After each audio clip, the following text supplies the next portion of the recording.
I think we got this thing finally figured the fuck out. It's the first time we are live in color. Gonna post this episode to YouTube, so best of luck to us. Hopefully, not too much technical problems. And Okay. I wish this episode would have started off with like both of us coming in with a win, Yeah. but both Washington and Green Bay put a 41 piece on us. So, I mean, it is what it is. I had such high hopes, and let's just say that we're still on pace with how we ended up last year. So, Yeah. 2020, this isn't like a 2020 type thing. This is like a every fucking year thing. Being a Bears fan. This is just kind of getting used to the mediocrity that can be the Bears and the Cowboys, unfortunately. We've been there plenty of times, so nothing new to us. We'll get through it. So, hey. What else can we do, right? Exactly. Episode 12, we're live in color. Well, recording in color. We're going to give the run back of week 12 of the NFL. We'll give you the week 13 team Pickems and, of course, week 13 fantasy for sure shots and long shots. What's different? We have still a game from week 12 that's going to be played tomorrow on Wednesday. We're recording this as of Tuesday, the Ravens and Steelers. How many chances are they going to give them? All right, before we get, let's crack some cold ones real quick. Yeah. Cheers. Cheers, my guy.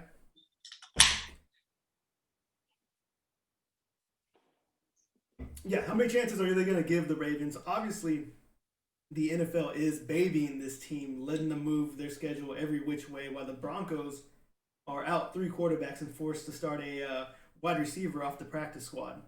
Oh, and that was really beneficial for them. Yeah. Those, like the afternoon games were just terrible to watch. I heard they were even trying to get their offensive coordinator to dress up as the quarterback, but the NFL didn't let them. So that's how bad they were doing.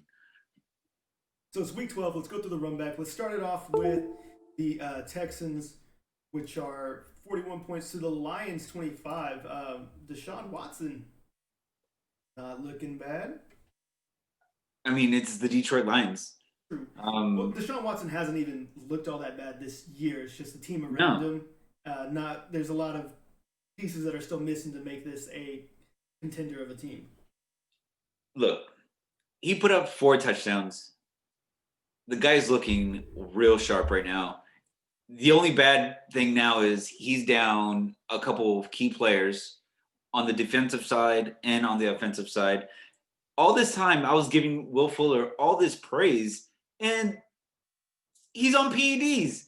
And he comes out with like the standard statement, "Oh, I trusted my doctor. I'm so sorry. I didn't know what the fuck I was doing." Yeah. Look, we've heard this song and dance before, all right, guy? This is like the standard I was on PEDs apology. It's a standard. All right, I got caught. I didn't know what they were putting in me. I didn't question it. Whatever. So an asterisk by his fantasy stats for the rest of the season. Maybe. He's suspended until next season. Yeah, he's gone, 6 games? Yeah, and at this point, it's like, look, if you're going to be on PEDs, at least be winning. Like, don't waste it on a lost season already. So this was pointless. Yeah, not much again by the run game for the Texans. It was all pretty much the Deshaun Watson show. 318 yards, 4 touchdowns. Of course, Will Fuller and his PED enhanced wide receiver capabilities that might have played into a little bit of a factor. But let's be for real. No, Watson has been playing lights out football. He would be in the MVP conversation if it wasn't for how bad the rest of the team looks.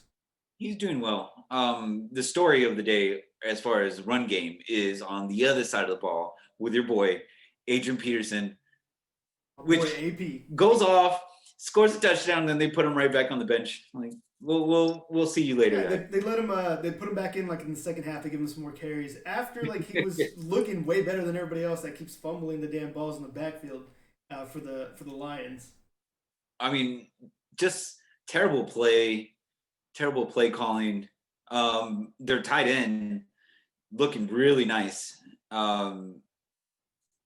Could be a pickup if he's still around. Probably not, because there's as far as the tight end is concerned in fantasy wise, like it's really pretty thin. Yeah, but I mean, is Hawkinson only looking that good too because they're constantly maybe playing from behind, like in games like this where they have to Yeah, air I it mean, out? and I think that's the way it's going to be from here on out, unless there's something going to magically change this next week since they're out of a head coach. Yeah, Thanks. Happy I mean, Thanksgiving. You're they fired. they did wait till the day after at least, but Yeah. hats off to the Lions organization though. I mean, not you, we see obviously the Jets with still Adam Gase still around while he's leading his team to Hey, nowhere. So if he still has a job, I know that I can fuck off at my job and hopefully still have a job compared yeah, to the way he's been handling his head coach yeah, no idea position. what he had, what dirt he has on the owner, why he's not fired yet, but whatever. Apparently, there's a master plan for next season. This is all going to plan. There always is. Yeah. So let's move on to the next game, part of Thanksgiving, Slaughterfest. Which I Washington called. 41, you did call, to the Cowboys 16. I'm telling you, Washington is going to be the team that goes to the playoffs. Yeah, they got the best chance, especially. I mean, the Giants don't look bad either, but then now you have Danny Dimes, who's a bit banged up. So, Hey, it's how many all in touchdowns Washington's did hands. Gibson have? Not one, not two, but three. 3. Yeah, not a fun time as a Cowboys fan, just seeing them steamroll your defense like that. And it was a close game, and then I like turned around to get a little bit of extra stuffing, a little bit extra turkey on my plate, and all of a sudden they scored 2 touchdowns in like 2 minutes. Yeah, by the time everybody else went back for a second, so did so did the Washington football team. Yeah.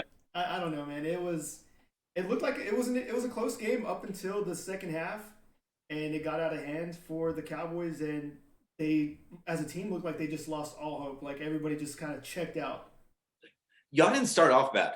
Yeah, Like it was entertaining at first. I was like, "Oh, this is a game," and this is the game that I was looking forward to, especially since they had canceled the evening game. Yeah, Garbage.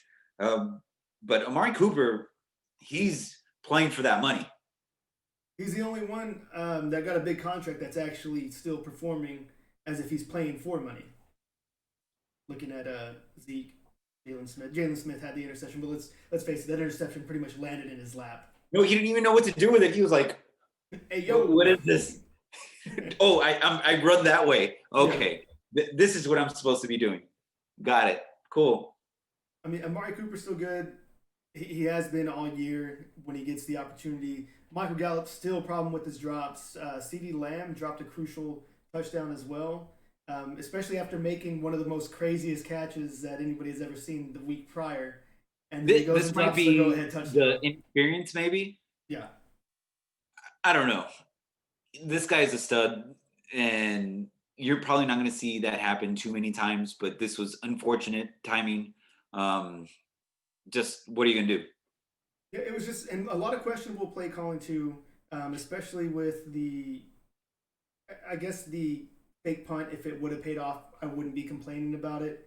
But there looked like there was no planning or previous conversation when it happened. It just looked already to be in shambles. It was terrible from the start. From the snap, it was just, you knew that shit was going to get blown up. That, and then going back to the Jalen Smith interception, they run these reverses where the guy, we barely have an O-line. We already lost our left tackle and right tackle, who was already filling in for injured spots within the first 5 minutes of the game on the first drive. And then, so what do you want to do? You want to run a reverse that puts the receiver out 10 yards where we don't even have a right tackle in that area to at least give some type of protection. That's some play calling right there. That's some big brain play calling right there. Out of the box.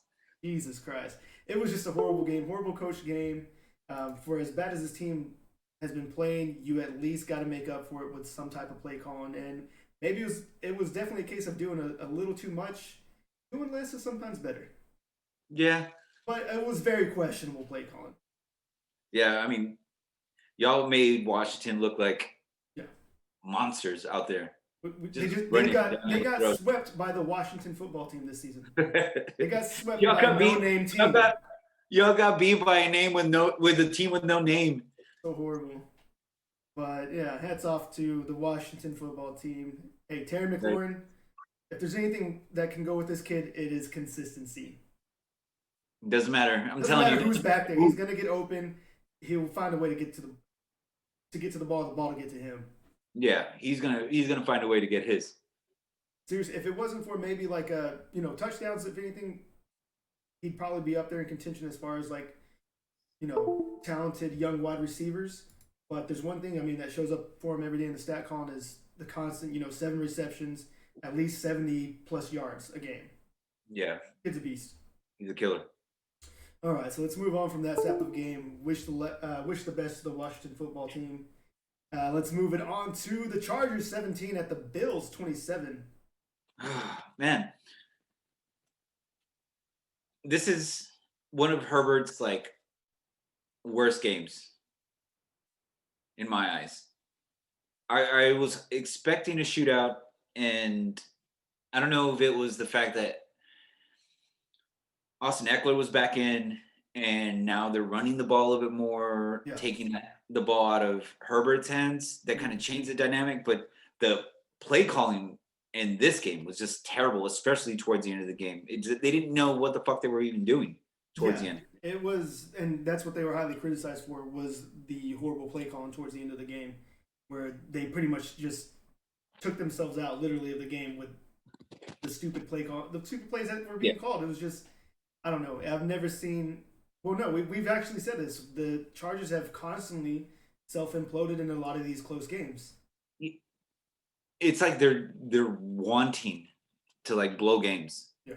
And I don't know if it's maybe someone on the inside has bets and they're trying to, get a win the other way around, but I don't know. They should not be winning these types of games. This should have been a more competitive game. Josh Allen had a decent game. And I have to fucking admit this, and I hate this.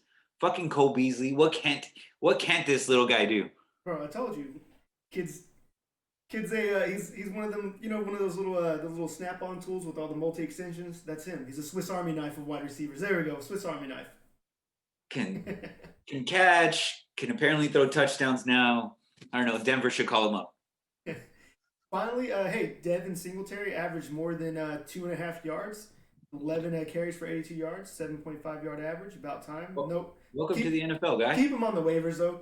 There's no don't pick him up. He hasn't done anything all year. Welcome back, Austin Eckler. Like, this guy was doing everything. PPR, especially 11 receptions for 85 yards. That's already almost 20 points right there. Yeah, I'm sure the fantasy owners welcomed it back with open arms. He's turning last minute seasons around right now. Is what's going on. Yeah, but he ended up fucking me over because Herbert had a shit game. So it's a give and take. Happens. But yeah, it definitely was the Austin Eckler show. They used him in every which way that they could.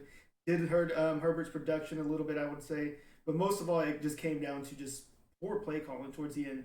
And that's kind of been the constant for this Chargers team, is that, again, they've constantly self-imploded in a lot of these close games. You think that coach is going to get fired by the end of the season if it continues like this? No, I don't think so, because the fact that he has Herbert, I think with what they have and what they know they can now build around, he'll get another opportunity. I don't think he's in the hot seat after this season. I mean, it was already. I'd be surprised. Yeah. I'd be surprised if they let him go. I mean, they already started off with injuries to the defense early. A lot of teams did, of course, and then you miss Austin Eckler for 5+ games. So I think injuries kind of lacks that situation for him. I agree. Let's move on. Let's go to Titans 45 to the Colts 26. Wow. It's Derrick Henry time, fantasy football destroyer, 178 yards, 3 touchdowns. Destroyer of men. Like, what? And I tweeted at you during the game, like, when are they going to realize you can't arm tackle Derrick Henry? I don't understand that either. Weak ass attempts. Like, you can't. He's too big. He's too strong. He's gonna run over you. The man's built like a tree trunk. You're gonna arm tackle him? Yeah, not gonna happen. Yeah, not gonna happen. I'm sorry.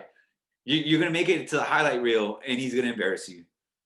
I mean, when your running back's doing doing that kind of crazy numbers, 178, 3 touchdowns. Ryan Tannehill didn't have to do much. Just be a game manager. I mean, completed 13 of 22, 1 touchdown. AJ Brown, good to see him back on the stat sheet, 98 yards. Hey, that's back-to-back weeks where he's found the end zone. Yeah. He's a big guy too. And this is something that I kind of realized this weekend as well. Is like, he's a big dude and he's strong as fuck. So he's making good catches. He's getting yards after contact. Like, this guy's that touchdown was a physical one as far as when he got into the end zone, right? Yeah. Kind of a Mike Evans-esque. Yeah, no, he's got. I think they just got to find that piece for him. Like Corey Davis is good on the other side from him, but there's a little bit of inconsistency there. So maybe they go this coming. This coming. I'm just blanked out. What was I going to say? This coming draft, find some more talent. You were going to say. Speaking of inconsistencies, welcome back, T.Y. Hilton. He found the end zone. He found the fucking end zone. Not that it did them any well, but still, their run game is in shambles right now, and their defense could only do so much against Derrick Henry just constantly going down the field. Got them tired, and then there wasn't that much to put up as far as offensive numbers on the Colts side. It was just a terrible game on them, and I was expecting a better game, to be honest. I was too. I thought it was going to be super close. I mean, especially with how well this Colts defense has been looking in certain games, and they just got completely, like you said, worn down by the King Henry train. Yeah, it was, and man, I think there's no stopping him right now. He's with every game, he's just getting stronger and getting more confident. But don't put him against the Bears because we'll put him under 100 yards. All right, don't get it twisted. But we won't win the game. But it kind of goes back to what we said in previous episodes too: is the talent at wide receiver. T.Y. Hilton finally shows up, finds the end zone. But again, a quiet game from Michael Pittman, who had kind of caught fire the last 2 weeks, and it just comes again with him and Pascal, these guys that they drafted to be these younger home run hitters in the wide receiving game. Just inconsistent games for them. I don't know if they can really count on these guys to be those star wide receivers for this team. And you would think they're falling behind fast, that they would need to move up the field pretty quickly and get the ball into these kids' hands, and it just didn't happen. So that's props to Tennessee's defense, who stepped it up and just running it down their throats. Like, that's all you need to do to win. All right, so let's move on. Let's got the Panthers 27 at the Minnesota Vikings 28. Can y'all make some kicks? He missed like 2 fucking field goals. Like, what the fuck is going on? This is almost like, to me, I'm just really passionate about this because the field goal prevented the Bears from going further into, which I believe would have won the Super Bowl. It fucked us. And this is a good situation where Carolina should have won. They were at the exact place that they needed to do to win the game, and they missed. Yeah. Now Vikings get a win. They're moving up in the playoff hunt. Puts us in a bad position. Makes me upset. But it is what it is. Fuck the Vikings. Whatever, man. Hey, Kirk Cousins, 35-45, 307 yards, 3 touchdowns. Justin Jefferson got 2 of those touchdowns for 70 yards. Nice. Okay, I was happy about that. Out. Yeah, I was happy about that. I have him on my fantasy. So that's the only reason you were happy. Yeah, but Dalvin Cook just ran out of his special juice or something. He got hurt at the end of the game. I understand that. Yeah. But he did have to go blue tent, scary moment.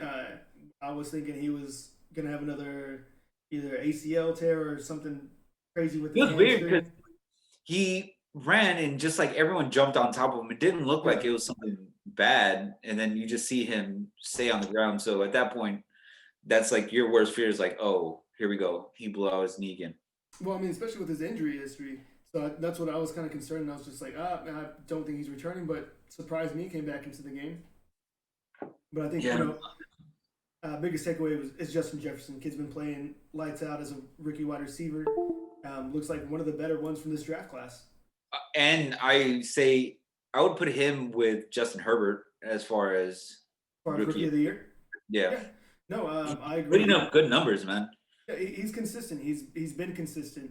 I think that's the only thing that kind of hurts Claypool. Like Claypool's like had these stupid games where he's had the multiple touchdowns, but it's never really a string of consistent games between for Claypool. Yeah, and that's like Big Ben he just throws it to whoever the fuck is open. So and to me, I always forget that he's a rookie. Like I don't know why I feel like he was there last season. Because they look good. This rookie wide receiver class looks really good. Yeah, there's a lot of talent. Right. I mean, you've been saying it since the beginning of the season. That this might be the most talented rookie class as far as wide receivers go. So let's move on to the Panthers. At least Teddy Bridgewater doing as much as he can. Again, missed field goals, not on him. No, it's not. Yeah, I mean he did what needed to be done. He got him in position to win, and the kicker fucked up. Robbie Anderson, he is playing really well on this team, and surprisingly too, because I was expecting more to be the head guy, and it looks like Robbie's the one that's doing. I mean, which has kind of happened. Like Moore and Samuel, they're kind of getting more shares now as far as the receptions go for this team. But Robbie Anderson's the only one that's getting a lot of these, home run plays done. He had I think it was a 44-yard touchdown. Yeah. And I mean, he was still when he came from the Jets. So that's something they can build around. Hopefully, they get an O-line. I mean, most of this is because they're missing their key piece in Christian McCaffrey, who, like I said, I didn't expect them to rush them back onto the field with the way the season's going, especially coming off of multiple injuries already just in this singular season. No, but it's rough for fantasy owners, man. Like you get them for a week and it's like, yeah, I'm gonna fuck things up, and then oh no, what happened? But I'm surprised the usage for Mike Davis, I feel like, has kind of dropped lately. I was expecting a bigger game from him. Yeah. But the last couple of times that he started, we're not seeing the production that he was when the season first started and CMC got hurt. So I don't know if it's age kind of getting to him. He's not that old, but still some tougher defensive matchups. Yeah. So let's move on to the next game. Browns 27 to the Jaguars 25. Jags almost pulled out this win because Baker Mayfield still looks horrible at quarterback. He had some throws. Some throws were impressive, but he's getting a lot of flack. And people, although they have a really good stat sheet as far as wins, a lot of people they're kind of saying what they were saying about the Bears. They're flukes. Without that run game, without those two fucking bell cows that they have in Kareem Hunt and Nick Chubb, they're their saving grace. Like they don't win without them. Yeah, I mean, but you know what I say to that? Fuck you, we're winning. It doesn't matter. It doesn't matter what you think. Yeah, they're 8-3, and the running back play does cover up some of the more shittier quarterback play for the Browns. But when you have guys in your backfield that are both averaging over 5 point whatever yards a carry. Nick Chubb in this game, 7.6, 144 yards and 1 touchdown. Oh, and then sprinkle a little bit of Kareem Hunt, 6.2 yard average for 62 yards. That's 200 yards between the two backs. And then you have Jarvis Landry doing what he can. Yeah. I mean, he has a touchdown in this game. Like, they have the weapons. Their roster does look like they should be at this point at 7-3. Right, but when you look at the games, again, it goes back to you can see how much this run game covers up the rest of the offense. And they probably got lucky with like that little spread of bad weather games that they had because they had to rely on adversity. The adversity, the bad weather, so they can focus on just the run game. I think that's what it was. But you know what? It doesn't fucking matter. They adapted and they executed. They won games. they almost lost to the Jags. You're right. Yeah. Not only the Jags, to Mike Glennon. Of all people. Jesus. Welcome He was back. like, that's the epitome of 2020 is That Mike Mike Glennon's playing Glennon football. throwing fucking dimes, Yeah. scoring touchdowns Where was he last at? With the Raiders? with the Raiders and then with the Bears. Got benched for Trubisky. And look what that got us. You know? Hey, but Jarvis Landry, as good as the run game looked, Landry 143 yards, 1 touchdown. But for the Jags, Mike Glennon, we keep saying there's been one big consistency for the Jags, and it's the undrafted free agent rookie running back James fucking Robinson. 22 carries, 128 yards, 1 touchdown. He's a fucking freight train. He runs angry. I love that shit. Yeah. He wants to hit someone right in the fucking face as he runs. I like it. He may not be the quickest dude out there, but he is the definition of a power running back. Oh, he's a gem. And he's what I thought what the Raiders running back was going to be this year. Jacobs? He's what I thought Jacobs was going to be this year. They run very similar, and I thought Jacobs was going to have this type of year that Robinson's having. Yeah, because we've seen that type of run from him, and we'll get to that later, but he's hot and cold right now. Like, you're going to run angry. That's the way I feel. But again, the Jags are doing what they can, sitting at 1-10. Plenty of injuries, not only at quarterback, but they traded again. Besides the injuries, they've also traded a lot of their key pieces on defense and offense to various teams. And at the start of the season. At first, I thought, like, you're trading away Leonard Fournette. The fuck is wrong with you? Yeah. That part, I understand. He's garbage, right? Yeah, we see how that works out. Doesn't matter. But Allen Robinson, he is a wide receiver 1. Like, he does not drop any fucking passes. They have to be in his vicinity to catch, right? I mean, he has to have a competent quarterback. But we'll get to that later. All right, so let's move on to the Giants 19 to the Bengals 17. Colt McCoy appearance? I was expecting a Giants just manslaughter here. Yeah. They made it. The Bengals made it a game, and I think it probably all started off with that punt return for a touchdown, kind of boosted their energy. But Danny Dimes is hurt, pulled a hammy. Yeah. And I don't know. Do you feel that if it comes to the Giants and Washington, who wins? I think a healthy Danny Dimes gives Washington the edge, to be honest. With Colt McCoy, because the few snaps that we saw him in there, he was throwing some stupid passes, like not like stupid, but like dumb fucking passes. Yeah, not the cool stupid, the dumb kind. So he was with Washington, right? He was with Washington, yeah. So when Alex Smith got hurt that he came in? I believe so. He didn't look bad from what I remember at that time. I don't know if he's been partying in New York and getting relaxed, kind of. You know, it's kind of the life of a journeyman quarterback sometimes. You just don't expect to be called up when, you got this new young gun kind of showing out for everybody. Yeah. I mean, what I really like is... he's going to knock some rust off, too. Okay. I'll give him that. But he looked like shit. Yeah. Too much rust. Wayne Gilman is also a running back that... 3 back-to-back weeks where he has not looked bad at all. I mean, 94 yards in this game with 1 touchdown, and then still even contributing in the passing game as well. Not so much in this game because he had like -3 yards, I think, but he's there. He's at least there getting things done on the ground because this team does love to run the football.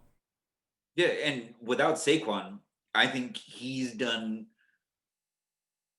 above and beyond the expectations after Saquon got injured. Because at that point in your head, it's like, oh, the season's fucking done. Yeah. And here we are. We're still in contention. He's been a nice placement in there, especially when Saquon, whenever he was not injured, he was still having quite a slow game or a slow season as far as things were going. He wasn't doing anything crazy. So Galvin's kind of been that missing piece for this team that actually loves to run the football. Yeah, and Evan Ingram these past 3 weeks. Evan Ingram even produced here too. 129 yards off of 6 receptions. Can't go wrong with that, especially with the tight ends that we have right now.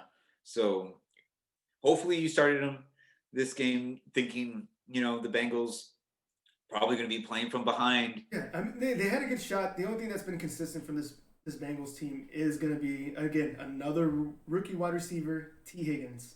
5 receptions, 44 yards, 1 touchdown. I left him on the bench this week. I mean, I really wouldn't blame you because of how the quarterback situation. I don't blame you for doing that. And it's not I didn't know what to expect. Yeah. But this might be another situation, kind of like McLaurin, where it doesn't matter who the fuck the quarterback is. He's going to find ways to get open. Yeah, so I learned my lesson there. The person that I'm really upset with is Giovanni Bernard because he's been known to, when he's a starting back, he produces. He gets the job done, and right now he's kind of disappeared. Yeah, no, we expected him to still be that pass catching running back out of the backfield and Giovanni Bernard, and he is not doing anything in regards to being in the shadow of Joe Mixon. He hasn't produced much, if anything at all. Nice. Is that Lone Star? It is. It's a Das beer, y'all. I don't know. It's like a peach flavor. So how jealous are you? How jealous are you seeing this one right here? I'm really jealous. I'll save you some. Thank you. I whenever I go to the East Coast, I have to I get an extra suitcase and just stuff like a 24 pack in there, and I wrap it up in saran wrap, make sure it doesn't break. No, not in a carry on. I can't do that. I put it underneath. I check it in. And then when I don't care about my clothes or my shoes or nothing. I have to make sure is the beer okay? I open it up, make sure it's there. They need to. I know we're getting a little bit off topic, but they need to get a little Yingling factory somewhere here, preferably Texas. Yeah. Come to Texas. And just make it killing. Texas. You easily cut into the Bud Light and Miller Lite profits. Easy. It's such a better tasting beer between those two. It's all right. I'll have my people talk to their people. All right, so let's move on to the next game. You got the Cardinals 17 at the Patriots 20.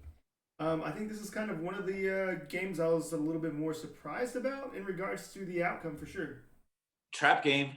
I really thought that Arizona was going to kill them.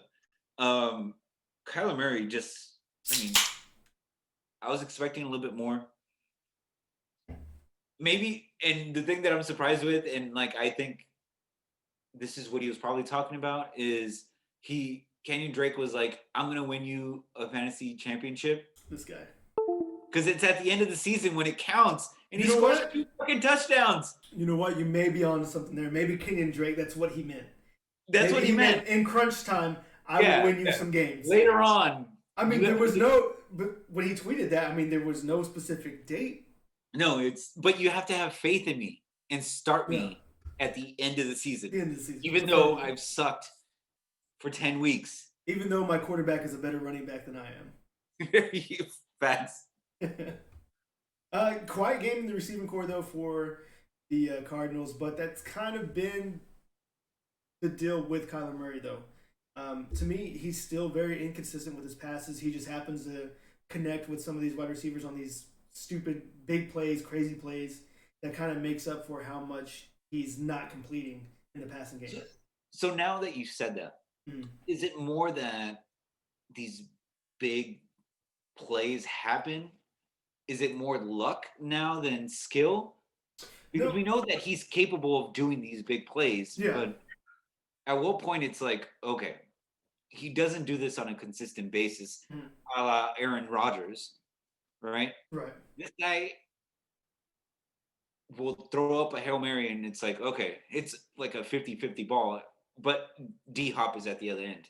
Yeah. No, So, like, what do you feel it is? I don't think it's so much it's luck. He's got a cannon. He's good. He's just been inconsistent this year, and you can see it when you watch the games. I think it's just tells a little bit more about him as a player because he's doing a lot of these passes too on the run. He's a mobile guy.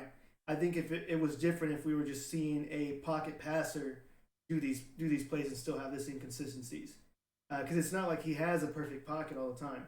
The kid's No, constantly and but that's his throwing from game. crazy Is that angles. that's his game is that he scrambles Yeah, and makes plays. and that's what I'm saying. I think it just goes more to the quarterback type that he is, to where you're going to see more of these crazier plays because he's extending plays and he's making it happen. So I Yeah. guess to me that's more of a compliment and kudos to him. But when he's in the pocket, sometimes though, there's just a little bit of inconsistency between when he does make some of these throws. But it's just crazy that when it comes down to being one of the harder throws to make in football, he's money for those throws. It's like he has to be. It's like give me the throw that only gives me a 30% completion percentage, and That's I'll the at least one. be 100% on there. I want Yeah, that throw. I'll make that one. Yeah, that's the way I feel about Kyler Murray. I mean, the kid's fun to watch. There's no arguing that. And then we go to the Patriots side, and I mean, Cam Newton does not look good right now. like you said, his throws look really weird. They have that weird dipping angle to him where he's just like nuking them to people. And it's fast and low. It's weird trajectory that he throws Yeah. at. And to me, it doesn't make sense. Like, you want to have yards after the catch. Yeah. If you're throwing it so low where the catcher, like the receiver, has to adjust to make the catch and he falls down, like, there's no way, like, that's it. The play is fucking dead at that point in time.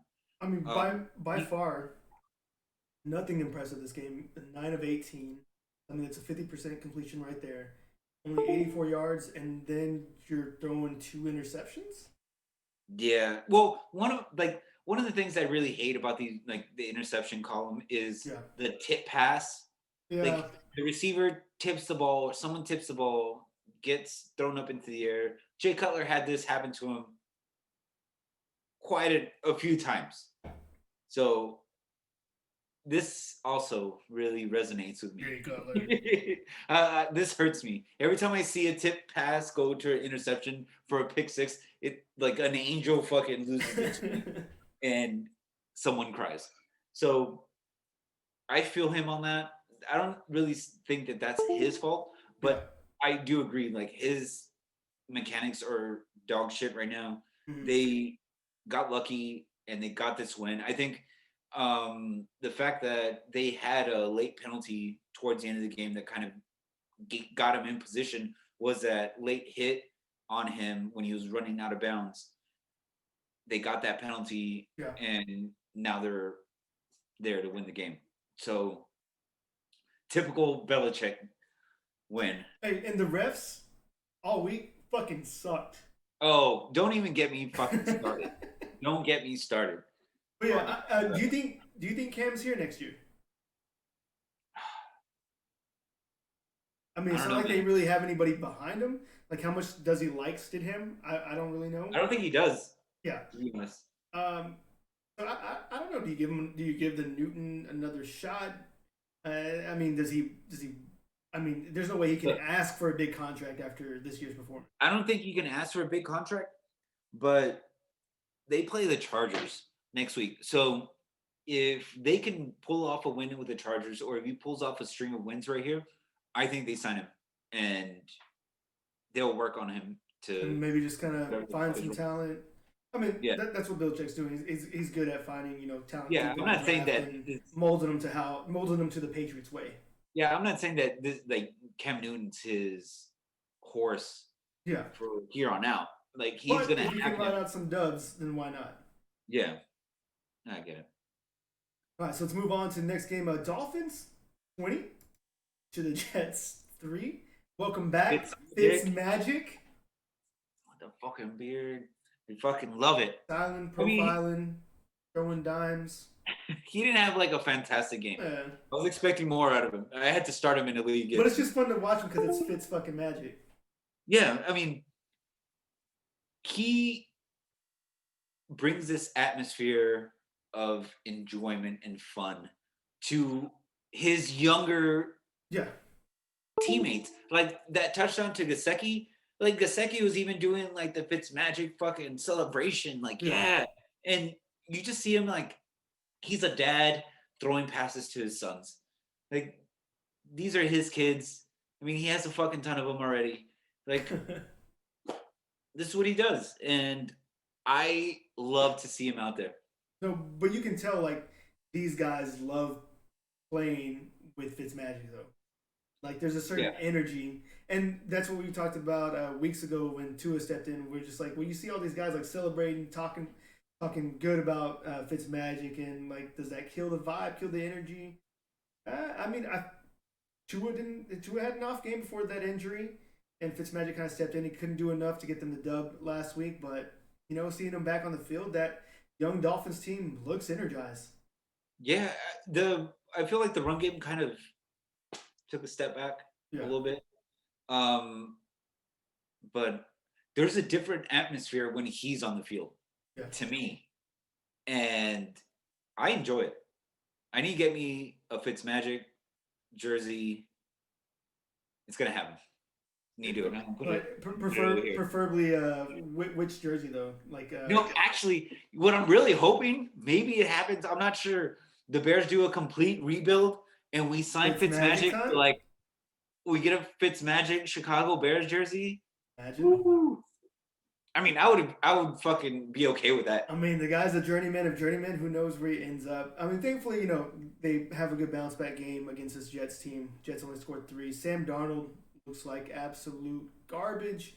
So it is full on tank for Trevor Lawrence time. And I really hate all these teams are like, oh, well, Sam Darnold's gonna be in the market. Which teams are gonna want him? Absolutely no one. Keep that shit off of my fucking timeline. I don't want him on the fucking Bears. I don't want him in any goddamn team. Get him out of here. Get him out of here. Yeah, get him out of here. Fucking. What is he? He's seeing ghosts again? He's from USC, right? Sam Darnold? I believe so, UFC. Good question. I don't know. I mean, I haven't. There's not been too much that's made me want to keep up with Darnold, to be honest. I don't want him on my team, not even as a backup. Yeah, the Jets, I think they're in rebuild mode for like the next at least minimum 3 years. Before we can actually talk about this team and be contenders. He's gonna get like a John Gruden contract for like 10 years. Jesus, I hope not. That's just bad. That's just bad for fucking football. I want him out of the league. He should be. I just want the guy fired already. Yeah, like, I hurt for the Jets. Like this makes just being a fan of football makes me aggravated. There's coaches that are getting fired that should have like more leniency compared. Like really, Matt Patricia shouldn't have been fired. Yeah, I don't know. I feel like he could have gotten one more chance, but hey, I feel like, I mean, Matthew Stafford had like COVID like 3 times this year. Like it's not his fault. Yeah, it's not his fault. Guy just likes to just be out and breathe air. Just leave him alone. Whatever. There's really nothing to talk about for the Jets. Like, yeah, the only thing that I thought was crazy was like seeing Frank Gore get stuffed on 4th and 1. Oh yeah. Sad. I was just like, yeah, that's where Father Time shows up at. Oh, that was it. Like that's the time to get the seats. For me, at least. I mean, getting stuff like not even able to like get some type of movement or some type of nudge back on these guys. The funny thing is, like afterwards, he like looked at the screen like, the fuck happened? Like. You didn't make it. It's never happened to him. He's just like, I'm not used to this. What is this? Oh, man. So let's move on. Falcons 43 to the Raiders 6. One of the more surprising games. I expected the Raiders to demolish the Falcons coming into this game, especially with how Derek Carr played. I think we all did. I think we all expected that because I was surprised at the score. Like, I this was another game where, like, I looked away for a minute and came back, and I was like, "What the fuck just happened?" Well, I mean, I don't even know. It goes back to what I said last week. Is these guys, Hunter Renfrow and Henry Ruggs, these younger guys that they've drafted within again this year for Ruggs, and I believe 1 or 2 years ago for Renfrow. These younger, talented wide receivers that they've expected to show up. Constant drops between these two, and a lot of inconsistencies with being those big playmakers that they were drafted to be. There was that one nice catch Ruggs had, but then after that, it just went downhill. And then we don't see anything from Josh Jacobs. Yeah, I mean, well, when you're down fucking only 6 points into the third and fourth quarter, your run game goes out the window at that point. It's just all nothing but, hey, we got to play catch up from here. So on the other side, I mean, this is just a disappointing win for the Raiders, especially with the way they have been playing. I mean, they almost beat the Chiefs, Kansas City again. Yeah. And then they go and put up 6 points against Atlanta, making Atlanta look like an elite team. Like, this is not good and pretty embarrassing, to be honest. Yeah, no, and that's pretty much it. I mean, I did not expect this type of turnout for the Raiders. I was very surprised. I mean, 6-43, like shit. Like, you already just had this competitive game with the Chiefs. Should be riding high off of some of these fumes, especially with how good again Derek Carr has been looking. But what it comes back to is just this inconsistency between these younger wide receivers for this team. Yeah, and then you have Matt Ryan on the other end, like just he's airing it out. There's no Julio Jones. Calvin Ridley steps in, and then Edo Smith steps in for Todd Gurley. Like, I mean, not bad. Edo Smith, 5.4 yard average, 1 touchdown, not bad at all. Good, nice little stat column. Calvin Ridley, probably one of the most consistent wide receivers next to some of these other younger guys. But Ridley, besides when he was injured earlier this season, he's been that constant go-to guy. He's pretty much Julio Jones 2.0 for them. Yeah. They look good. Or Raiders look really bad. No, the Falcons are one of those teams where their record should be flipped around. They should be at least 7-4. Yeah. There's no reason why this team should look that bad. They barely have any injuries. They got one of the more complete rosters. It's just, coaching. Well, coach already got fired, and we saw why. It came down to just coaching, and they just couldn't mesh. They couldn't get this team to mesh with how good this roster looks, especially on paper and especially when they play. I mean, this is a good time to start picking it up. Yeah. I don't know what it does to draft wise for them. But maybe you want to get some of those higher draft picks. But this at least goes to show that they are offensive weapons that can put up some points. True. So this is something good to build off of. I don't know if you want to build it this season, but good on them. They embarrassed the Raiders. I like it. No, I agree. Bad for the Raiders, good for the Falcons, but who really are the Falcons at this point? And I think most of the concerns are kind of on the defense, even though the defense shut out the Raiders. But we already know they have the offensive weapons there. I think, they focus on some defensive draft picks or picking up some guys in free agency. And we may see the Falcons, back to another Super Bowl run. They have the talent, especially on offense, to make that possible. I agree. Let's move on to the Saints, 31 against the Broncos. Fourth string practice squad wide receiver converted QB. Oh, you played QB at high school? Cool. You're going to start. Fun fact, no QB play whatsoever from either team. Okay. I mean, Taysom Hill, 78 yards, 9 of 16, 1 interception. Trash. Hey. Sean Payne knows what the fuck he's doing. All right? You go along man. that he's just going to win games. And this is how he's going to do it. So how mad are Alvin Kamara owners at the fact that Latavius Murray got the lion's share for 19 carries and 124 yards and not 1, but 2 touchdowns on the ground? I mean, I'm happy about it. If you're going up against him, for sure. Oh, yeah. And especially if they have, or the person that has him is in playoff contention and getting no points. I like it. I like it a lot. Tough. Hey, but he's adapting. He's a quarterback that's like, look, I can win with no one. I can win with no one at quarterback. Taysom Hill. Taysom Hill. Respect his name. I don't know about respecting his name, but hey, he got his touchdowns on the ground, 10 carries, 44 yards, 2 touchdowns, whatever. Taysom Hill being, again, like Cole Beasley, one of those Swiss Army knife players, can play whatever position, do whatever. Not my QB. Maybe not whatever position because he can't play QB, to me at least. Yeah. Cole Beasley's probably thrown more touchdowns than Taysom Hill. The only thing that this affected is probably the fantasy owners of Alvin Kamara and Michael Thomas. Yeah. Yeah, boo. And then Michael Thomas hasn't really been available the whole fucking season. Yeah. Look, Saints are winning. Okay. Broncos are a fucking mess. And I think the fact that all three of their QBs got put on the COVID list was fucking terrible. And that's kind of on the QBs at that point. Oh yeah. Like what are you guys doing?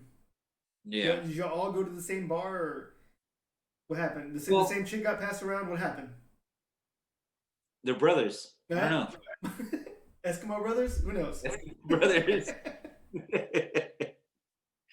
We don't know what happens in Denver, all right? Yeah. It gets cold. So they want to cuddle. Can't be mad at that. Fair. But good luck, Broncos. There's really nothing that we can say. Like, everyone that tried to act as a quarterback this game got hurt. Philip Lindsay got hurt. The fucking wide receiver 3 that became quarterbacks, Feelings got hurt. Like, they were just teeing off on this guy, and I feel bad. I mean, I hope his check was worth it, though. Yeah, there was no reason to not start the Saints defense fantasy league. This would be a good, like, trivia nugget to remember. Yeah. Right. It's going to be on some game show somewhere, like, what season was it that the Broncos had no quarterback to play? And then, like, at the end, like, the Saints defenders were like, oh, I really respect him for stepping up. Like, y'all were fucking my ass. killing him. I'm really thankful for being able to pad my stats this Pad my stats, thank you. Yeah, fuck you guys. Support Broncos. I mean, I'm here with you, Broncos, as a Cowboys fan. I'm sure Jose's here with me as well as a Bears fan. I'm okay for considering this as a true non-season with a complete asterisk by it. I'm okay with for sure. Wiping the memory from this one. Just a little star right there. Yeah. All right, so let's move on. We got the 49ers 23 to the Rams 20. Like I said, called it. Who the fuck are the Rams? What do the Rams fucking do? It was bound to happen. I said it, that they do this stupid flip-flop shit. You don't know what this team is. You don't, but I don't want to knock the 49ers because the coach did what he had to do. He figured out a way to win or put him in a position to win. And then you get the fucking secret weapon, Robbie fucking Gold, ex-Chicago Bear, will always live. He will always be my kicker one. Robbie fucking Gold shouldn't have never left the Bears, but he hits for the fucking win. Like, this is what professional football players do. They fucking execute. And he's the ultimate professional. Robbie Gold forever. I love you, man. What's up, Robbie Gold? Yeah. But, Niners pulled the surprising dub. Deebo Samuel, 11 Raheem Mostert, 33 yards. Raheem Mostert, 1 touchdown, 43 yards. Not too bad. Again, I think that just speaks volumes on the type of coach Kyle Shanahan is. So make him do with what he has left from a banged-up team.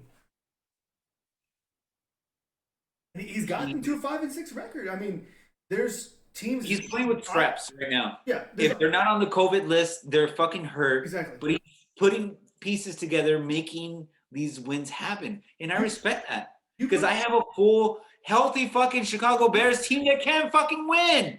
So I respect that. You put Kyle Shanahan as the head coach of one of the NFC East teams, and they're undefeated at this point in the season. Fucking Super Bowl Easily. Yeah. Yeah. Again, this says more about the inconsistency that I have always believed is the Rams. The only thing that's actually looked good for them this season has been rookie running back Cam Akers.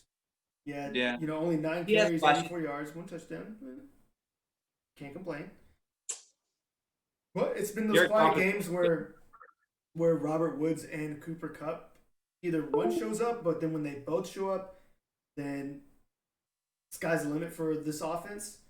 But it's an inconsistency between those guys sometimes. yeah, and Jared Goff sucks.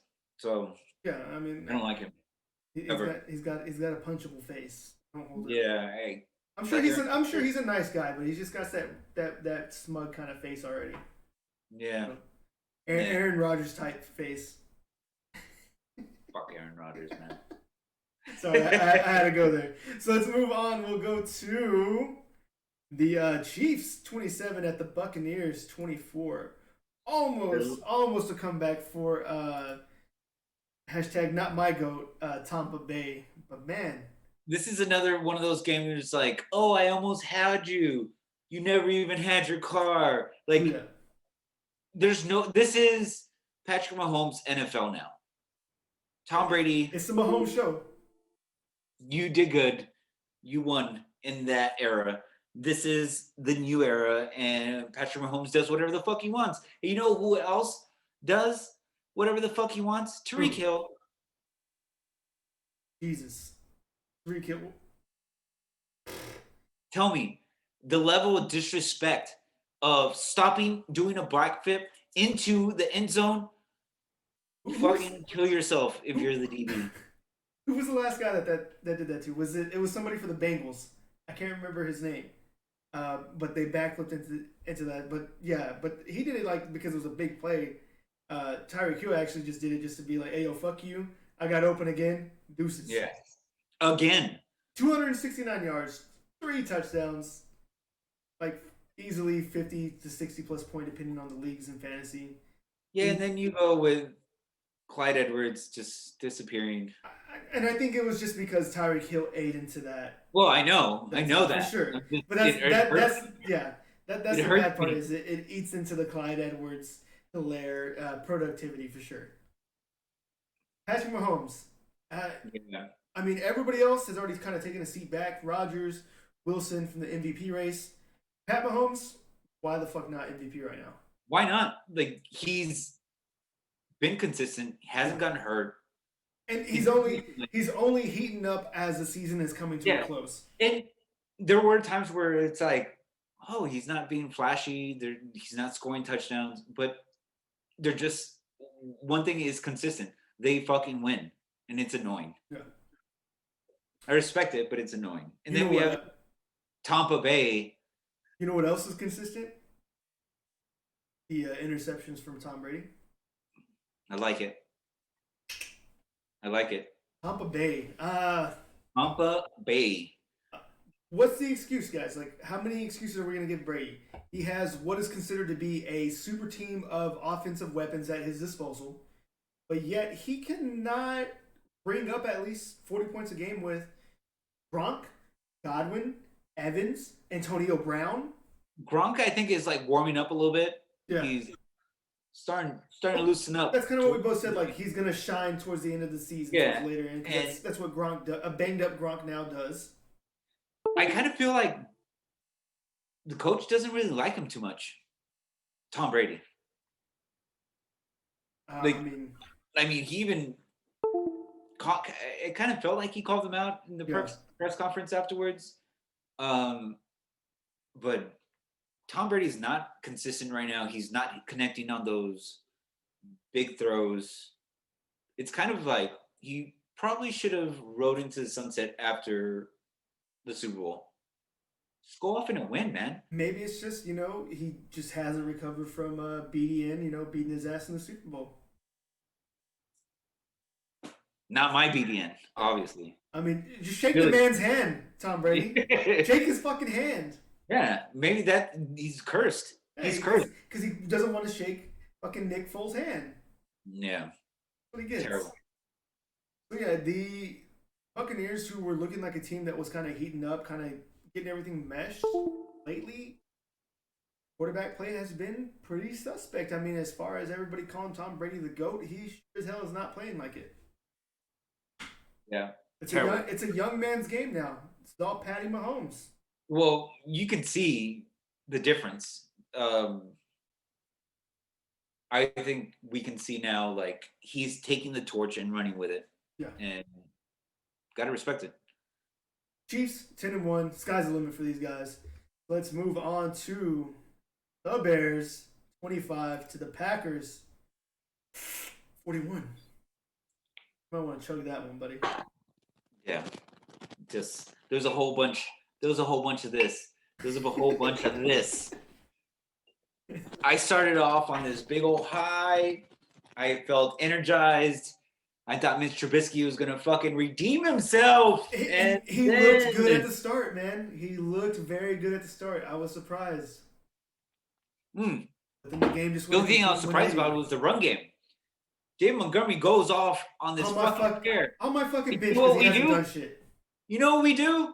We put him on the fucking bench afterwards. Oh, after that big ass run, we should have scored a fucking touchdown right there. Look, I'm agreeing with you that the refs were shit.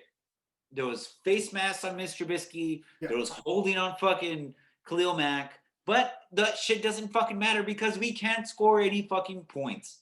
And until that is fixed, like Mr. Trubisky, all the heart that you have and love for the city that you have and you want to win, there's a difference. There's wanting to win and then actually fucking winning. Let's face it. So where the issue started is, of course, was paying Nick Foles the money to be the quarterback, 20 plus mil. Yeah. Should have done there. Maybe should have gone for Teddy Bridgewater instead. But then you can also say in the back that they should have gone for Deshaun Watson instead of Trubisky, who was available at the board. It's been hit or miss. Or Patrick Mahomes or fucking whoever. I've heard these stories already. But Pat Mahomes wasn't on a lot of people's radar though. Like he ended up just being Pat Mahomes. Yeah. I don't think he was ever going to get drafted by either of those teams at that instance because nobody expected him to be as good as he is as far as like scouts and reports and shit go. But yeah, I mean that's just one thing that happened. And as of right now, it's just the fact that the offense can't get their shit together. They're under, Mac Nagy, who's calling, some questionable plays here and there. And I feel like, Allen Robinson's talent at this point of the season is kind of being wasted. Getting wasted. And I don't feel like he might even be a Chicago Bear by the end of the season. And it's sad because he's probably one of the best. We have probably the best wide receiver that we've had in a while in Allen Robinson, and he's going to waste. It's upsetting, and I really don't know where the fuck we go at this point. No, all right, so back to where we're at. Oh, so it's kind of been like this thing for, the past couple of years. Aaron Rodgers has been that bad man when it comes to playing the Bears, and he did it this game, 21 of 29, 211 yards, 4 touchdowns. The upsetting thing is our defense didn't even his jersey was clean. Yeah. He could use it for the next fucking game. It was that clean. Which was surprising by how well this Bears defense has played, but maybe they're just kind of due for one of those off games. I mean, they've been pretty good throughout the rest of the season, to be honest. I get it. We depend on the defense so much that I understand.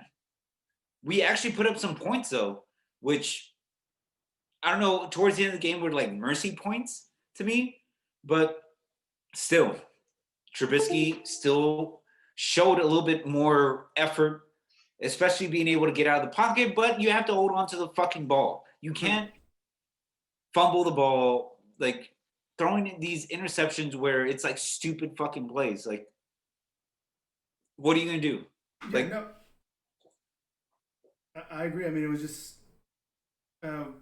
better offensive team by the Packers who just torched up the defense surprisingly, and this Bears defense has been consistent and have been stopping a lot of these other better offensive teams, and it just didn't show up this game. But when you don't have the offense like a la Kansas City who can outscore other opponents, there's not much you can do. You can't always count, unfortunately, on your defense to be playing 100% every fucking week.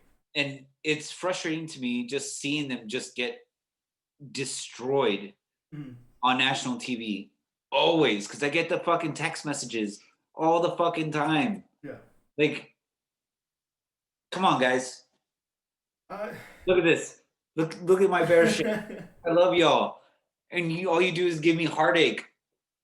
same, And probably gonna give me a same bad here, liver man. too Same for here. as much as like I'm drinking. I feel you, bro. I feel you. Especially as a Cowboys fan. Just a shitty season. But highlight for Packers, as always, is Devontae fucking Adams constantly finding the end zone. If it wasn't for the stupid game MVP. Tyreek Hill had, he'd be MVP. ahead in the slot. But yeah, to me, easily wide receiver MVP, Devontae Adams. There's only a few other receivers that are kind of getting buff stats because they have these games where they gotten like a 200 yards. They got a favorable matchup. Yeah. But Adams is like 100 to 200 yards behind some of these guys, and he's missed multiple games. And imagine if he doesn't miss those games, what his stats would be like right now. He would be above Tyreek Hill in yardage easily, and touchdowns as well. He'd be leading in touchdowns. That's really the only thing that's going against him is that he had missed those games, and since he came back, it's not like the guy's missed a step. I fucking hate Aaron Rodgers so much. Like there's times where I saw him like smirking on the field, and then I saw him like being all buddy buddy with like the refs and shit. I was like, "Fuck you! That's y'all's 12th man right there. Fuck you." He probably gives them some of that Allstate money or whatever the fuck. I think it's State Farm. State Farm, whatever. I don't use those. I'm a fucking Geico guy. What do you want me to do? All right. So for Jose's sake, let's move it on to the Seahawks. Please. 23 to the Eagles 17. Hey, Carson fucking Wentz, 15 interceptions, my guy. What are you doing? Hey, hold on. Put respect on his name. He's leading all quarterbacks in interceptions. So that's a stat to put your hat on, you know? You know, the favorite part of the night was seeing that graphic where they put Carson Wentz on there and they're showing how much money the Eagles have to eat the next 2 coming years if they get rid of him. Yeah, that's bad. For a guy that everybody kept saying was better than Dak Prescott, how the and Michael Scott reference how the tables have turned, how the turntables. Just terrible, man. I thought they were gonna give Hurst some more time. Like, what do you have to lose at this point, Doug Peterson? Like, is there something in practice that you don't see or you don't like from Jalen Hurts? Is it the fact that he actually compete? He went 1 of 1 in his completions. So why not just keep him in there? He had the hot hand. Yeah, I mean, it can't be as bad as what you have with Wentz. And there was a time where, I mean, garbage time touchdown. That catch was really good. I have to give the Hail Mary. Yeah, but I think at that point, it's just the Seahawks don't give a shit. They're gonna get the ball back and call it a game. Yet again, since seeing the rise in return from Goddard, Alshon Jeffrey, and Greg Ward. No, not Greg Ward. Jalen Rieger from their injuries. Yeah, and then Travis Fulham again, three weeks in a row. Only 2 catches, 16 yards. That's they're targeting the wrong people. They're targeting the wrong people, and Miles Sanders didn't look fantastic. Well, I mean, they barely gave him any opportunity too, though. I mean, they only let him run the ball like 6 times. So I don't know the Eagles. I mean, I had praise earlier this season for Doug Peterson, but now into the remaining stretch of the season, coaching wise, he hasn't been too hot. And the whole deal is maybe he doesn't want to start Jalen Hurts because of how bad that O line is. I mean, Carson Wentz is also leading the league in sacks, and some of that is on him too because he's been holding on the ball for too long. But then it's not like he has these crazy wide receiver weapons. But there's also other teams that are in different injury circumstances that are still making do, and Carson Wentz isn't able to do that. Yeah, terrible team, and they need a rebuild. Yeah. They just gotta shore up the O line and they gotta find talent. Hopefully in this coming draft at wide receiver. So hey, sink in the L's for the rest of the year, get a top pick, find one of those receivers in there, and then go from there. Yeah, and then on the other hand, like one of the cool like weird things is like at the end of the game, I saw Carson Wentz go up to Russell Wilson, and you see the fucking height difference. It's like this. Yeah. Russell Wilson's here. It's like, oh yeah, good game, guy, and he's like, yeah, whatever, asshole.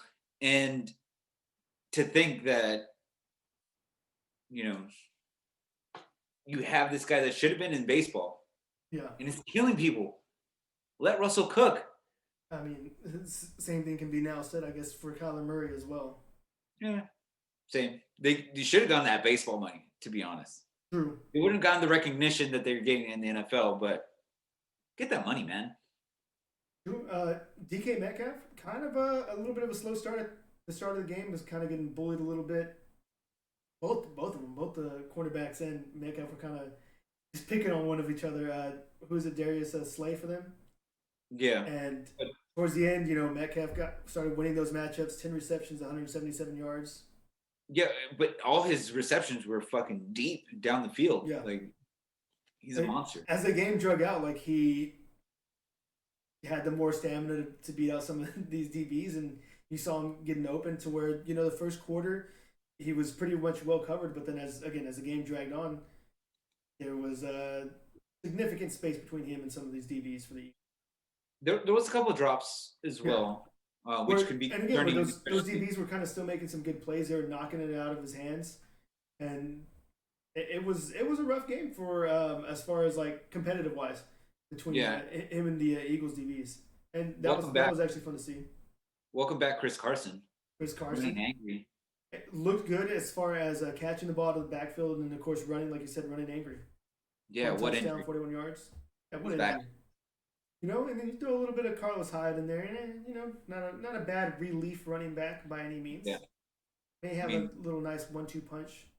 I think by the end of the game, the Eagles were fucking tired and wanted to go home. What? Jamal Adams, what is with him though? Does he not like to play coverage anymore? He's only good at getting sacks in the safety blitz.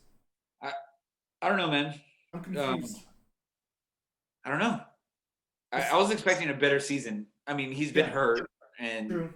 But that's the only time he's been shining is on the safety blitz. Like he'll at least get a sack, but you can't count on him right now to cover anybody once they get past the other DBs.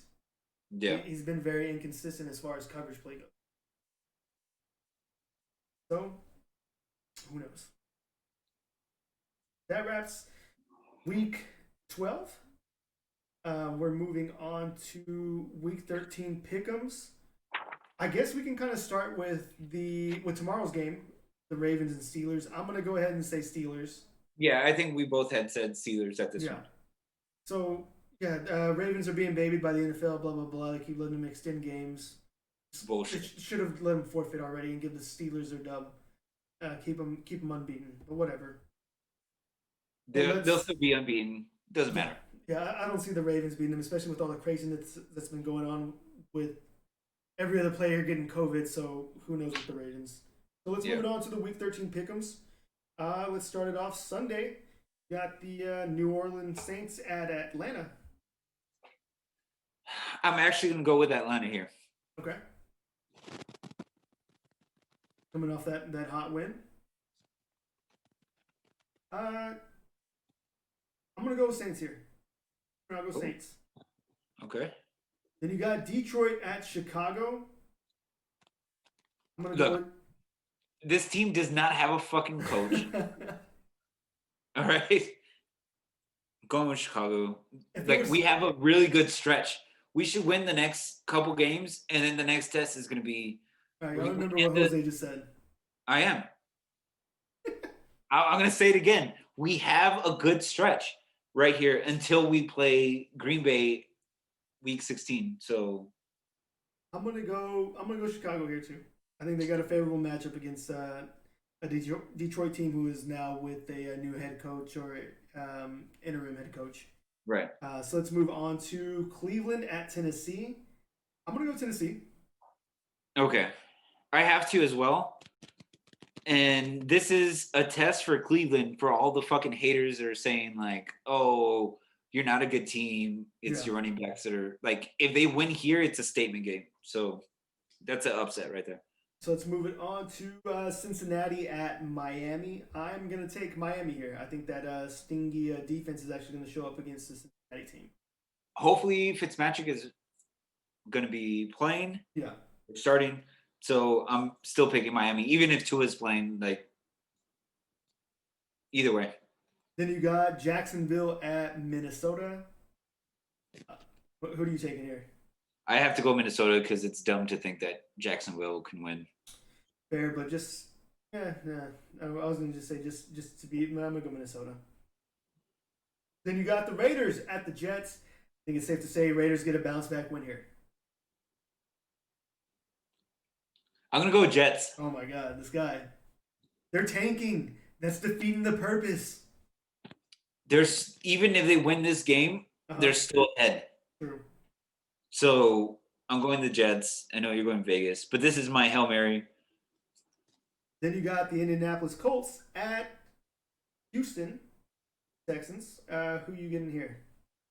I have to go with Colts just because Houston's down a couple key players. Yeah. And I don't know if Watson can outlast the Colts defense. Now you're without Will Fuller. And can this Colts defense that has been pretty well in previous weeks, besides this last week, can they actually show up? This would be a good game for them to show up against. So I'm going to go with Colts on this one. Then we got the Rams at Arizona. As I've been saying, the Rams are frauds. Arizona here. Same. And then you have the Giants at Seattle. I mean, defense is trash for Seattle. Giants defense isn't actually that bad. They're actually pretty fun to watch. You know, if an upset was bound to happen, I'm gonna go Giants here. We don't even know if Danny Dimes is 100%. True. So, I mean, that is a gamble, but I'm going Seattle. I'm gonna keep it Giants here though. Then you got Philly at Green Bay. This should be a slaughter fest. I gotta go Green Bay. I have to go with Green Bay as well. And then you got New England at the Chargers. I think Chargers bounce back here, get a win. I'm going New England. New England, okay. Yeah. Then you have Denver at Kansas City. Safe to say Kansas City. This could be a trap game. This guy. This could be a trap game. So you're picking Denver? No, they can't win at Arrowhead. All right. I'm just saying. Remember, I said it could be. All right, it's noted on here. There's video evidence. It's noted. Monday doubleheader. You got Washington at Pittsburgh at 5 o'clock. I gotta go Pittsburgh here. Better quarterback play. Yeah. Fuck. As good as the Washington defense can be, Pittsburgh just got crazy offensive weapons. And then you have Buffalo at San Fran. I'm gonna go Buffalo here. They're a more complete team than the Rams. Fuck. Same. And then lastly, because again the NFL has to babysit the Ravens, but we do get Tuesday night football. We have the Cowboys at Baltimore. Can I go first? You know what?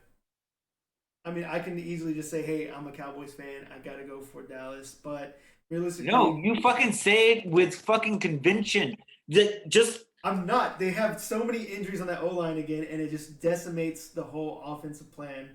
I'll say it for you. I'm going Dallas. They're gonna embarrass Jackson on primetime Tuesday night football.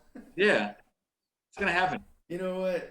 In Baltimore. As much as I know I'm gonna let myself down, I'm gonna go Cowboys, but I'm gonna know that Baltimore is gonna tear them a new one. How are you gonna let a Cowboys fan be more energized about this win? You mean a Bears fan? Dude, I want to be energized, but everything that I've seen this season from this team, and I know where the injuries are at. I have no help. Like I felt so good that we moved Zach Martin to right tackle, and it was helping out tremendously. And he's one of the best linemen in the NFL. Then he's out for pretty much the rest of the season. He shouldn't play in. I wouldn't rush him anytime soon. So as that O line, Terrence Steele, he lets defenders just through. Like he doesn't know who to block on. So whatever. I'm gonna go Dallas, but I know the outcome. So high hopes Dallas. So let's go ahead and let's wrap this up with our fantasy long shots and for sure shots, which is our positional picks for who we think is going to go off for sure and who may be that long shot to take a gamble on. So let's start it off with QBs for this week. So we're going. My long shot is going to be Fitzmagic Okay. at Cincinnati. My for sure shot will be Mahomes at Denver. That's shooting fish in a barrel, man. Okay. So for sure shot for me is going to be Rodgers at Philadelphia. My long shot is going to be Alex Smith at Pittsburgh. Ooh, like it. So let's move on to running backs. Running backs, I will go with Austin Eckler as my for sure Okay. long shot. Raheem Mostert. Okay. Good. I'm gonna go with Nick Chubb, Cleveland. No. Gonna be my for sure shot. Yep. Long shot behind a banged up O line. Somebody that is supposed to be a top 5 running back that has not played like one all season. Ezekiel Elliott. Oh, who? Exactly. Who? God damn! I don't think you haven't said his name I at have all. not. I have because I know what he's been doing or what he's not been doing. Podcast. Yeah. Wow. Not even week 1 did I say his name when everything was supposed to be optimistic. All right, so let's move on to wide receivers. You go first. Okay. For sure shot, I actually like Sterling Shepard at Seattle. I think that's actually going to be a good for sure shot. I can actually see something happening there, especially with how weak that secondary is for Seattle. Long shot, I am going to go with Marvin Jones at Chicago. Okay. Bad pick, but Well, that's a long shot. That's a pick. I know. I'm going Mike Williams, my long shot, and Stephon Diggs for sure getting a TD this week. Diggs just doing Diggs thing. Yep. Tight ends. I'm going to go against something that I rarely do. Okay. But Hawkinson is going to score a touchdown against the Chicago Bears this weekend.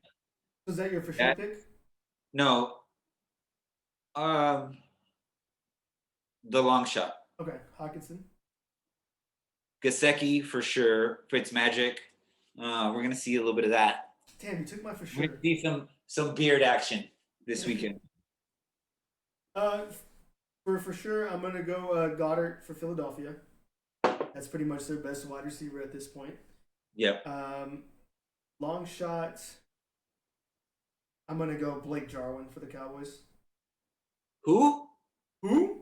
I mean, no, not even Blake Jarwin. Blake Jarwin's hurt. Dalton Schultz. I'm an idiot. Dalton Schultz.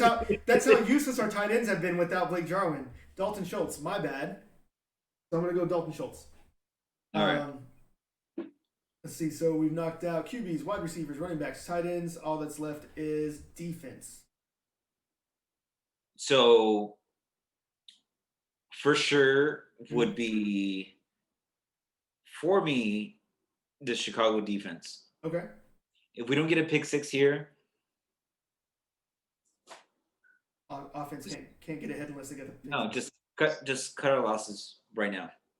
Leave the game. Long shot would be the Rams against Arizona. Okay. Long shot for me, New England at Chargers. For sure shot is going to be Kansas City's defense, Denver. Look, we're both gonna be celebrating wins this weekend. I hope so. We're gonna put this frown upside down. Upside down. It's gonna happen. Well, that is it for our first ever recorded video episode. What a way to mark episode 12. Episode 12. I think we can still end this with our normal outro. Oh, for sure. Just two things. The Jeff, thank you for this bottle. Flippin' Flores, thank you for this throwback hat. Can you flex your PS5 that you have behind you? Oh, that PS5 or that? Oh, is that the Nintendo Switch Fortnite bundle? Fortnite with 2,000 V-Bucks. Wow. Hit your boy up. Oh, I have an Xbox X, Series X. Hey. You know, go ahead and just drop your Twitter because we're already there at full promotion mode. We're already there? We're already there. Thrifts, IG, Twitter, hit your boy up. I got you covered. Kickflip Thrifts. If you're needing it because you couldn't get little Timmy his holiday gift, you are going to pay primo price. You will. Hey, at least you got the gift for Christmas.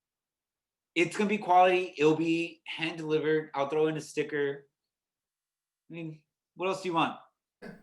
I mean, no other stores have them in stock. The stocks are now on the streets. Facts.